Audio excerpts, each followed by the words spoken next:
Madam మార్చి నెల వస్తుంది కదా, సో మార్చి నెలలో ఏ ఏ రాశుల వారికి ఎలా ఉండబోతుంది అంటారు? తప్పక అది చూద్దాము. అంతకన్నా ముందు ఎప్పుడు మనం మాట్లాడుకుంటాం గోచారం మాట్లాడుకుంటాం. అంటే గోచారం అంటే ఏంటంటే ప్లానెట్స్ ఒక చోట ఉండవు, అందరికీ ముందు నుంచి నేను అదే చెప్తూ ఉంటాను. అంటే తిరుగుతూనే ఉంటాయి, అంటే స్టేషనరీ కాదు. మనం పుట్టినప్పుడు మాత్రం అవి అక్కడ ఉన్నాయని ఆ ప్రింట్ తీసి మనం చూసుకుని దాన్ని బట్టి ప్రెడిక్షన్స్ ఇస్తాం. ఏదైనా మనం ఎప్పుడైనా రాశి ఫలితాలు మాట్లాడుకోవాలి అంటే తప్పక ఏంటంటే గోచారం చూసుకోవాలి. అండ్ ఎప్పటికైనా సరే 3, 6, 11 అంటే ఏంటంటే ఒక రాశి నుంచి 3, 6, 11 ఇంట్లోకి ఎప్పుడైనా గోచారం జరుగుతుంది, ఎనీ ప్లానెట్ గోచారం జరుగుతుంది అంటే కనుక తప్పక అది బాగుంటుందని చెప్తూ ఉంటారు. కానీ ఎప్పటికైనా సరే ఇదంతా ఏంటంటే మిశ్రమ ఫలితాలే చెప్తాయి. అండ్ ఆల్సో ఎప్పటికైనా మనం చూడవలసింది ఏంటంటే ఎవరి జాతక రీత్యా మన పరిహారాలు చెప్పడం కానీ ప్రెడిక్షన్ ఇవ్వడం కానీ చేస్తే కనుక అది కరెక్ట్గా ఉంటుంది. ఇదేంటంటే మనం ఎప్పటికైనా సరే జనరల్గా మాట్లాడుకుంటూ ఉంటాము, అంటే రాశివారిగానే మాట్లాడుకోగలం.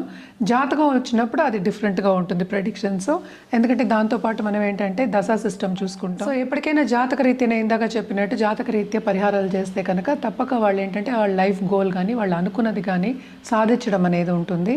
ఎందుకంటే జాతకం ఒక్కసారి చూస్తే లైఫ్ అంతా అలాగే ఉంటుందని చెప్పలేము, అది మారుతూ ఉంటుంది. కనుక తప్పక ఏ పద్ధతి అంటే ఏ టైం వచ్చినప్పుడు దాని పరిహారాలు చేయడం అనేది మంచిదన్నమాట. సో జనరల్గా మనం మార్చ్లో ఇప్పుడు గోచారం అనేది చూద్దాం. అంటే ప్లానెట్స్, అన్ని ప్లానెట్స్ ఎక్కడెక్కడ ఉన్నాయో చూద్దాము. ఎప్పుడులాగే శనీశ్వరుడితో మొదలెడుతున్నాను. శనీశ్వరుడేమో మనకి మీనరాశిలో ఉన్నారు.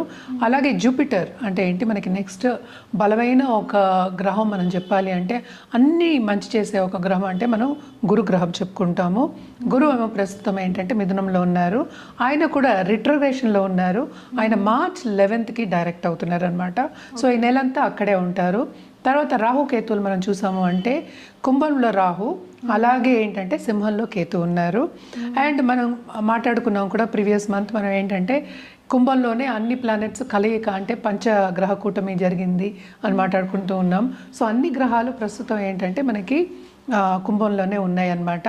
అంటే మెర్కురీ ఏంటంటే మనకి రిట్రోగ్రేషన్లో ఉన్నారు, ఆయన డైరెక్ట్ ఏమో 21st మార్చ్కి అవుతున్నారు, ఆయన కుంభంలోనే ఉన్నారు. అలాగే మనం చూసాము అంటే వీనస్ అంటే శుక్రుడు ఏంటంటే 2nd మార్చ్కి ఏంటంటే మనకి మీనానికి వెళ్తున్నారు. సో శనితో సంబంధం వస్తుంది. అలాగే ఏంటంటే ఉచ్చ స్థితి అనేది వస్తుంది అంటే మనకి శుక్రుడికి.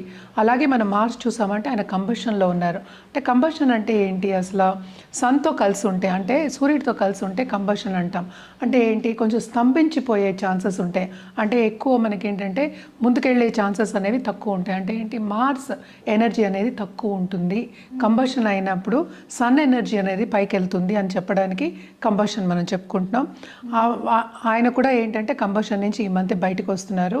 అలాగే నెక్స్ట్ మనం చూసాము అంటే సన్ ఏంటంటే మనకి మార్చ్ 15th మీనానికి వెళ్తున్నారు అనమాట. ఇది గ్రహస్థితి. అంటే మనం అన్ని ప్లానెట్స్ కవర్ చేసాం. మనకు తెలిసిందే ఏంటంటే చంద్రుడు 2 రోజులకు ఒకసారి మారుతూ ఉంటారు, 2.5 రోజులకి. సో ఇవన్నీ ఏంటంటే ఈ ప్లానెట్స్ కలిసినప్పుడు అంటే ఏంటంటే కలయిక ఉన్నప్పుడు కొన్ని యోగాలు అనేవి ఉంటూ ఉంటాయి అన్నమాట. సో దాని ప్రకారం మనం చూసామంటే 12 రాసుల వారికి, కొన్ని రాసుల వారికి చాలా బాగుంటుంది, కొన్ని రాసుల వారికి అంత బాగుంటుంది అనమాట. సో ఏదైనప్పటికీ మిశ్రమ ఫలితాలు ఎక్కువ ఉంటాయి. అదొకటి కాకుండా మార్చ్ 3 గ్రహణం అనేది ఉంది, అంటే చంద్రగ్రహణం, అంటే కేతు గ్రహస్థ గ్రహణం అనమాట. అది పుబ్బ నక్షత్రంలో అవుతోంది. సో తప్పక ఏంటంటే వాళ్ళు సింహరాశి వాళ్ళు జాగ్రత్త పడడం అనేది వెరీ వెరీ ఇంపార్టెంట్. కుంభరాశి వాళ్ళు కూడా చాలా మటుకు జాగ్రత్త పడాలి. అదొకటి కాకుండా మీనరాశి వాళ్ళు కూడాను. అలాగే ఏల్నాట్స్ అని కూడా మనకి మీనరాశి వాళ్ళకి, కుంభరాశి వాళ్ళకి, మేషరాశి వాళ్ళకి ఉందన్నమాట. సో వీళ్ళందరూ కొంచెం జాగ్రత్త పడడం అనేది మంచిది. అండ్ ఎప్పటికైనా సరే గ్రహణం విడిచిన తర్వాత స్నానం చేసి, విడుపు స్నానం అంటాము, స్నానం చేసి వెళ్ళి దానం ఇవ్వడం, ఎస్పెషలీ బియ్యం, అలాగే ఒక నాగ ప్రతిమ మనం బ్రాహ్మడికి గుడికి వెళ్ళి దానం ఇవ్వడం అనేది చాలా చాలా మంచిదన్నమాట. ఇది కూడా ఏంటంటే ఈవినింగే వస్తుంది గ్రహణం మనకి. సో ఎక్కువ పౌర్ణమి రోజు, అది మనకి హోలీ కూడా అయిందనమాట. హోలీ రోజే మనకి గ్రహణం అనేది మనకి ఐ డోంట్ నో ఎన్ని సెంచురీస్ తర్వాత వస్తుందో, బట్ సేమ్ డే రావడం అనేది ఇట్స్ అ కాంబినేషన్ కదా. ఎందుకంటే కొంతవరకు మనం అక్కడ సెలబ్రేట్ చేసుకుంటూ ఉంటాం, సెలబ్రేషన్కి కొంతవరకు మనకి భంగం వస్తుంది. అంటే ఏంటంటే ఒక ఫెస్టివల్గా చేసుకున్న వాళ్ళందరికీ గ్రహణం మూలాన్ని కొంచెం వరకు ఏంటంటే ఆ సెలబ్రేషన్ డిస్టర్బెన్స్ అనేది ఉంటుంది. సో ఇవన్నీ జాగ్రత్త పడిన తర్వాత ఏ రాశి వాళ్ళకి ఏంటి ఎలా ఉందో చూసుకుని వాళ్ళకి పరిహారాలు అనేది మనం చెప్పుకుందాం ఇప్పుడు. నాట్ ఓన్లీ దట్, ఏంటంటే జనరల్గా మన పరిహారాలు చేయాలి అంటే కనుక నవగ్రహాలకి తప్పక, నేను చెప్పినట్టు గ్రహణం కూడా ఉంది కనుక నవగ్రహాలకి మనం స్తోత్రం చదువుకోవడం కానీ, లేకపోతే హోమాలు చేయడం కానీ, లేకపోతే పూజ చేయడం కానీ, లేకపోతే జపం చేయడం కానీ, ఇలాంటివన్నీ చేసుకోవడం చాలా మంచిది. గ్రహణం టైంలో ఎప్పుడు చెప్తూనే ఉంటాను నేను, ఏదైనా మనం ఇప్పుడు జపం చేసుకోవడం కానీ ఆధ్యాత్మికంగా చేసుకునేవి ఆధ్యాత్మికంగా చేసుకోండి. అలాగే ఏంటంటే ఏదైనా నేర్చుకోవాలి అన్నప్పుడు ఆ టైం చాలా బెస్ట్ టైం అని చెప్తూ ఉంటాం అనమాట. గ్రహణం టైం ఎప్పటికైనా నేర్చుకోవడానికి కానీ, ఒక మంత్రోపదేశం తీసుకోవడానికి కానీ చాలా చాలా మంచి ఒక సమయం అని చెప్తూ ఉంటాం. తప్పక ఎవరికైనా అలాంటి పట్టు ఉంటే కనుక, అంటే ఇంట్రెస్ట్ ఉంటే కనుక తప్పక ఇవన్నీ చేయొచ్చు. మకర రాశి వాళ్ళకి కూడా చాలా బాగుంటుందని చెప్పాలన్నమాట. అదొకటి కాకుండాను మనం చూసామంటే ఈ రాశికి అధిపతి 3వ ఇంట్లో సంచారం జరుగుతుంది. తప్పక చాలా చాలా బాగుంటుంది.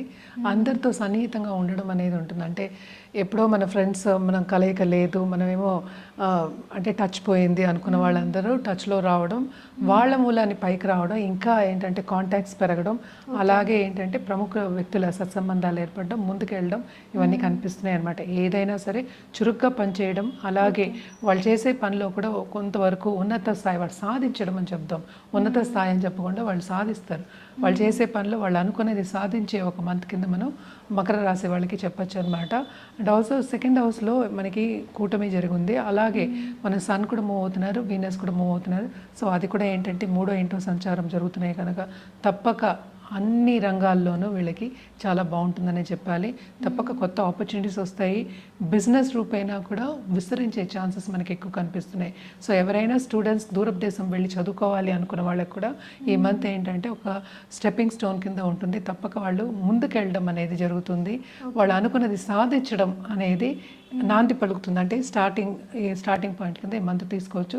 సో ఏదైనప్పటికీ మకర రాశి వాళ్ళకి కెరియర్ పాయింట్ నుంచి చూస్తే కనుక చాలా బాగుంది. గ్రహణం కూడా అంత ఎక్కువ ఎఫెక్ట్ ఇస్తుంది అని మనం ఏం చెప్పలేము అనమాట. So to a certain extent గ్రహణానికి మనం చేసే పట్టు విడిపోయిన తర్వాత స్నానం చేసి దానం ఇవ్వడం అనేది వీళ్ళకు కూడా చెప్పడం అనేది జరుగుతుంది. ఎందుకంటే 2వ ఇంట్లో రాహు ఉన్నాడు కనుక అండ్ 8th హౌస్లో మనకి జరుగుతుంది కనుక. సో తప్పక ఏంటంటే వీళ్ళకి డబ్బు వచ్చే సూచనలు కనిపిస్తున్నాయి. ఆల్సో కొంతవరకు ఖర్చు కంట్రోల్ అయ్యే ఛాన్సెస్ మనకి ఎక్కువ కనిపిస్తున్నాయి అన్నమాట. అండ్ ఆల్సో ఎనర్జీ అనేది వీళ్ళకి ఎక్కువ ఉంటుంది. అందుకని తప్పక ముందుకు వెళ్ళడం అనేది మనకి ఈ నెలలో కనిపిస్తుంది అనమాట. అండ్ ఆల్సో నిరుద్యోగులకి ఉద్యోగ అవకాశం వచ్చే ఛాన్సెస్ ఉన్నాయి. అలాగే గవర్నమెంట్ రంగంలో నేను దీంట్లోనే చేస్తాను అనుకున్న వాళ్ళకి తప్పక వాళ్ళు పట్టుదలగా చదువుకుని ఎగ్జామ్స్ రాసిన వాళ్ళకి తప్పక వచ్చే సూచనలు, వాళ్ళ అనుకున్న జాబ్ వచ్చే సూచనలు మనకి ఎక్కువ కనిపిస్తున్నాయి అనమాట. వాళ్ళు అనుకున్న రాబడి వచ్చే సూచనలు కూడా మనకి కనిపిస్తున్నాయి. తప్పక దూరపు దేశంతో అంటే ఫారినర్స్తో టచ్లో ఉన్నవాళ్ళు, ఆన్లైన్ బిజినెస్ చేసేవాళ్ళు, ఆన్లైన్ కన్సల్టింగ్ చేసేవాళ్ళు, లేకపోతే ఫారినర్స్ వాళ్ళు పార్ట్నర్ కింద ఉన్నవాళ్ళు, పార్ట్నర్షిప్ విస్తరించే ఛాన్సెస్, బిజినెస్ విస్తరించే ఛాన్సెస్ తప్పక especially second half of this month చాలా చాలా బాగుంటుంది. ఈ నెలంతా కొంతవరకు వీళ్ళకి సక్సెస్ఫుల్ మంత్ కింద మనం మకర రాశి వాళ్ళకి తీసుకోవాలన్నమాట. దాంపత్య జీవితంలో కూడా కొంతవరకు అనుకూల పరిస్థితి మనకి కనిపిస్తోంది. అంటే ఏంటి, మనం సర్దుకుపోతే అన్నీ బాగానే ఉంటాయి. సో కొంతవరకు సర్దుకోవడం అనేది వీళ్ళకి హ్యాపీ మూడ్లో ఉన్న వాళ్ళు ఎవరైనా సర్దుకుంటారు కనుక ఈ మంత్ అంతా కొంతవరకు వీళ్ళకి సక్సెస్ మంత్ కింద మనం చెప్పడం జరుగుతుంది. సో ఈ రాశి వారు ఎలాంటి పరిహారాలు చేస్తే బాగుంటుందంటారు? తప్పక వీళ్ళు ఏంటంటే శనిగ్రహం, శనీశ్వరుడు కాళ్ళు పట్టుకోవాలి. సో సోమవారం తప్పక ఏంటంటే ఈశ్వరుడు అంటే శివాలయంకి వెళ్ళి దర్శించుకోవడం, శివపార్వతుల ప్రతిమ పెట్టుకుని, అదే బొమ్మ పెట్టుకొని మనం కంప్యూటర్లోనే పెట్టుకోవచ్చు, లేకపోతే మన మొబైల్లోనే పెట్టుకొని ధ్యానం చేయడం కానీ స్మరించుకోవడం కానీ వెరీ వెరీ ఇంపార్టెంట్. అదొకటి కాకుండా శనివారం తప్పక నవగ్రహాల చుట్టూ మినిమం 9 times ప్రదక్షిణ చేయండి. అండ్ ఆల్సో ఏంటంటే నల్ల కుక్కకి మనం ఎప్పుడు చెప్తూ ఉంటాం కొంచెం ఆహారం ఇవ్వడం. ఏ అనిమల్ అయినా సరే మన ఆహారం ఇవ్వడం అనేది వెరీ వెరీ ఇంపార్టెంట్. సో తప్పక ఇవ్వండి. అదొకటి కాకుండా వృద్ధాశ్రమంకి వెళ్ళి తప్పక వాళ్ళకి అన్నదానం చేయడం. అంటే కలియుగానికి అన్నదానానికి మించిన దానం లేదు. సో అన్నదానం చేయడం అట్లీస్ట్ ఒక 10 మందికి. అండ్ ఆల్సో మనం ఎప్పుడు చెప్తూనే ఉంటాను, శనీశ్వరుడికి మనకి పులుపు అంటే చాలా ఇష్టం. సో పులిహార కానీ అది ఆ రోజు శనివారం కూడా అయింది. సో వెంకటేశ్వర స్వామికి అదే ఇస్తాం. సో వెంకటేశ్వర స్వామికి కూడా మనం ఏంటంటే ప్రసాదం కింద పెట్టి అది పంచిపెట్టడం కూడా చేయొచ్చు అనమాట. సో వృద్ధాశ్రమంకి వెళ్ళి అట్లీస్ట్ ఒక మినిమం నేను చెప్పేది 11 మందికి భోజనం పెట్టడం అనేది వెరీ వెరీ ఇంపార్టెంట్. మన రుద్రాక్ష విషయానికి వస్తే కనుక తప్పక వీళ్ళు సప్తముఖి రుద్రాక్ష, అలాగే ఏంటంటే చతుర్ముఖి, అండ్ ఆల్సో మనం చూసాము అంటే అష్టముఖి, ఈ 3 వేసుకోవచ్చు. నేను ఇందాక చెప్పినట్టు గ్రహణానికి మనం ఏంటంటే ఏం పరిహారాలు చేయాలో చేయడం అనేది మంచిది. ఏదైనప్పటికీ జాతక రీత్యా మనం రుద్రాక్ష ఇవ్వడం అనేది జరుగుతుంది. సో జాతకాలు పరిశీలించుకుంటే కనుక తప్పక కరెక్ట్గా మనం ఆ రుద్రాక్ష మనం ఇవ్వడము జరుగుతుంది. మనం ఎక్కడ అంటే ఒరిజినల్ ఎక్కడ తీసుకోవాలి, లేకపోతే మన దగ్గర తీసుకోవాలి, ఇవన్నీ కూడా చెప్పడం జరుగుతుంది అనమాట. సో జాతక రీత్యా వేసుకుంటే ఇంకా మంచిది.